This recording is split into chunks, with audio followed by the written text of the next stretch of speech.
Hi, welcome back, gorgeous, beautiful, beloved souls. My name is Gem Stone, and I'm a psychic medium and I'm an author. And on this channel, I don't fit a particular niche. I like to have a go at anything and everything that has to do with life or death. So I cover lots of niches.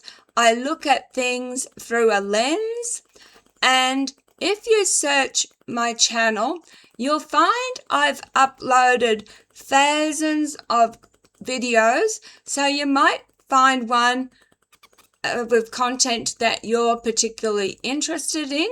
So again, content varies. Could be self-help, could be paranormal, it could be a blog, it could be mystery, missing, all that sort of stuff. And in this video, we're continuing our series on hauntings. A quick reminder, internal haunting is when you're haunted by mistakes, grief, trauma, memories, etc. External haunting is something outside yourself. And I've talked about those different types. Just go through my channel and you'll find them. There was some just the other day and some a few weeks ago. So today's video, and before we get into it, also let you know that on my channel, I mainly do commentaries. Every now and then I will do a PowerPoint. PowerPoints, depending on viewer interest, they actually take quite a long time to do to get such little response. So I usually stick to commentaries. So welcome again, and we're going to look at poltergeists and the nervous system, projection, stress, and why noisy ghosts often follow the living. I'm going to start with opening clarification. So before we begin, I want to say something clearly. Talking about nervous system involvement, projection, or stress does not mean denying genuine paranormal experiences. In fact, on my channel, you'll find I've uploaded my own paranormal. So, it does not mean saying people imagined what happened. So when we're talking about hauntings, when I'm talking about the nervous system, I'm not denying that things happen and that people imagine it. All right, what it actually means is that we're looking at how unusual phenomena sometimes arise and why fear-based explanations aren't always the most accurate or helpful. Discernment gives us power. Fear takes it away. So, what people mean when they say poltergeist? Historically, poltergeist activity refers to loud noises, objects moving or falling, electrical disturbances, phones ringing, lights flickering. Unlike traditional hauntings, poltergeist activity is noisy, it's disruptive, and it often centers around one person rather than one place. And that detail matters. Let's have a look at a well-documented case. There is a well-known case studied by investigators, often known as the Rosenheim law firm case.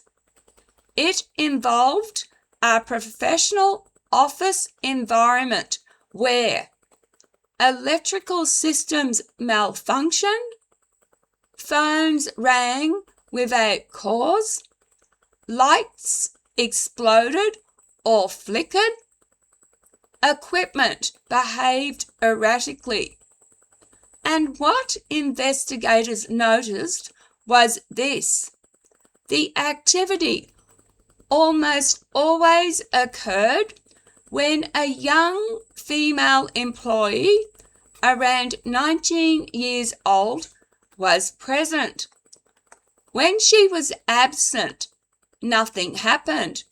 When she went on leave, the disturbances stopped. And when she eventually resigned, the phenomena ceased completely. There was no cleansing, no confrontation, no ritual, just removal of the human focal point. What investigators took seriously: the case wasn't dismissed casually. Measurements were taken, electrical anomalies were recorded, patterns were documented, and that pattern pointed consistently to human proximity, not a roaming external entity. That doesn't mean nothing happened. It means where it came from may not be what people assume. Stress, the nervous system, and the external effects. The young employee was under significant stress, high emotional pressure, limited coping resources, little power or control. A nervous system under that level of strain doesn't just affect thoughts. It affects the body, perception, and sometimes the environment in subtle but measurable ways. This is where the idea of projection comes in. What projection really means. Projection does not mean imagination. It means internal overload expressing outwardly. When the nervous system or the central nervous system is overwhelmed, the body carries excess charge. Emotional energy has nowhere to go. Regulation breaks down.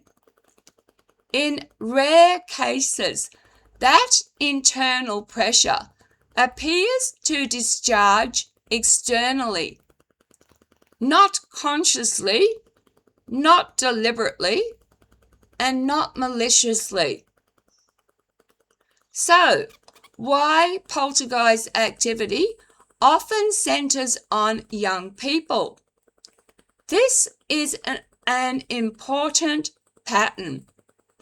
Poltergeist cases disproportionately involve adolescents, young adults, people under intense emotional or social stress. Why? Because young nervous systems are still developing regulation, more reactive under pressure, less supported emotionally. It's not weakness. It's biology and circumstance. The phenomena are not following youth.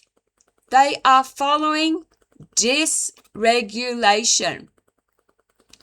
Why fear makes it worse?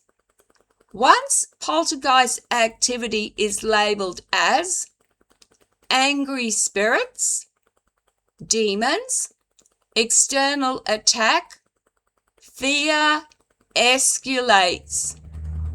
Fear further activates the nervous system, which increases stress, which increases discharge. The cycle feeds itself. The haunting appears to grow stronger, but the fuel is internal. Why true noisy ghosts are rare. If conscious spirits were responsible for most poltergeist activity, it wouldn't stop when one person leaves. It wouldn't follow stress patterns. It wouldn't resolve without intervention, but many cases do, which suggests something very important. The disturbance is often state-dependent, not entity-driven. A gentle reframe. So perhaps there are not angry, noisy ghosts throwing objects around. Perhaps there are overwhelmed nervous systems expressing distress in the only way they can. That doesn't make the experience fake. It makes it human. And importantly, it makes it resolvable. Why this view is empowering. If poltergeist activity were primarily external, people would be helpless. If it is often internal, support helps, regulation helps, safety helps. Understanding reduces fear. Calm restores balance. In closing, not every unexplained disturbance is a haunting. Not every haunting is a spirit. And not every noisy event has malicious intent. Sometimes the environment is responding to a human system under strain. And when that system is supported, the noise stops. Not because something was banished, but because something was soothed. Thank you very much, beautiful beloved souls, for viewing and watching.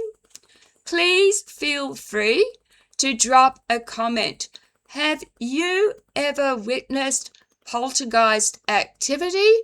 And what is your view? Do you feel it's internal, like most 99% of poltergeist activity is an internal, a central nervous system that's dysregulated, that's out of balance? Or what do you think? I love reading comments. I appreciate them. Please do so respectfully, and please take care of each other and of yourselves. Cherish every moment. Live and love best you can. Love, light, and blessings. My name is Jem. Thanks again. Bye.